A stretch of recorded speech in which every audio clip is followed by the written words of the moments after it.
His Excellency, Mr. Robert Gabriel Mugabe, President of Zimbabwe. Your Excellency, Mr. Robert Gabriel Mugabe, you have the floor.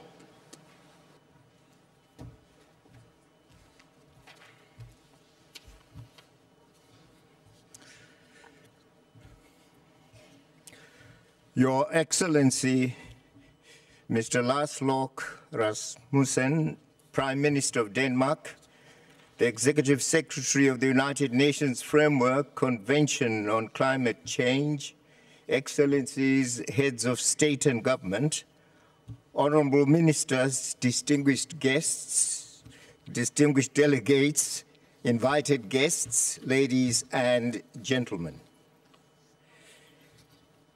As my delegation left the United Nations General Assembly Hall on the 22nd of September this year, we felt encouraged by what we saw as a commitment by all countries towards a successful outcome of the Copenhagen conference. We were assured by what appeared a palpable global realization that indeed our planet was in great danger because of the planet-unfriendly model of development pursued by some of us in the so-called highly industrialized developed world, all to our collective detriment. The consequences of that development model on our planet have become all too abundant to be denied or ignored. They become more poignant each day that passes. That includes today. If we still have any more doubting Thomases, let them visit sinking island member states whose communities today face dim prospects of inexorable collective extinctive drowning.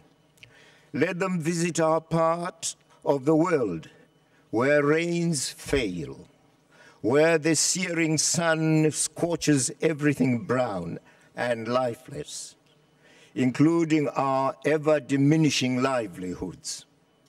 The prospects of meeting our MDGs or other welfare targets agreed to nationally, regionally, and internationally grow dimmer every day. We of the developing world are drowning. We are the burning. Indeed, we are the tragedy that climate changes have turned out to be for the larger half of mankind. Yet we never caused that crisis. We thus come here hoping for justice and fairness, indeed for decisions that recognize the urgency of our situation, that recognize the undeserved climatic endgame that stares us in the face. But we are under no illusions about the enormity of the task that lies ahead. Negotiations on climate change have never been easy in the past, beginning with Rio Earth Summit in Brazil. They have always been fraught. They will not be any easier today in this environment of global financial crisis, again brought upon us by the same world that has corrupted our environment. The little progress made so far at this convention bears this fact out. For beneath the tip of the well-intentioned rhetoric on climate change lies the iceberg of power and aspirations to global dominance. We are dealing with vested interests. We are dealing here with dominant economies resting on a faulty, eco-unfriendly development paradigm, aspiring to misrule the world. In those circumstances, progress is bound to be glacial. Climate change, the latest and by far the most encompassing and insistent crisis spawned by this hegemonic development paradigm, yet again reveals the interconnectedness of issues of global imbalances by way of uneven development, by way of unfair trade, by way of unclean politics, by way of hegemonic values, and by way of arbitrary power and governance systems. The dominant North-South divide that has been the bane of so many international initiatives once again rears its ugly head on this very question at this very conference. We are split along the same old North-South dichotomy. Why is the guilty North not showing the same fundamentalist spirit it exhibits in our developing countries on human rights matters, on this more menacing question of climate change? Where is its commitment to retributive justice, which we see it applying on other issues?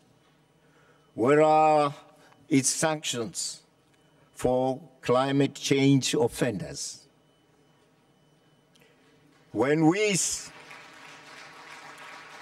a country spits at Kyoto Protocol by seeking to retreat from its dictates, or simply by refusing to accede to it, is it not undermining the rule of global law?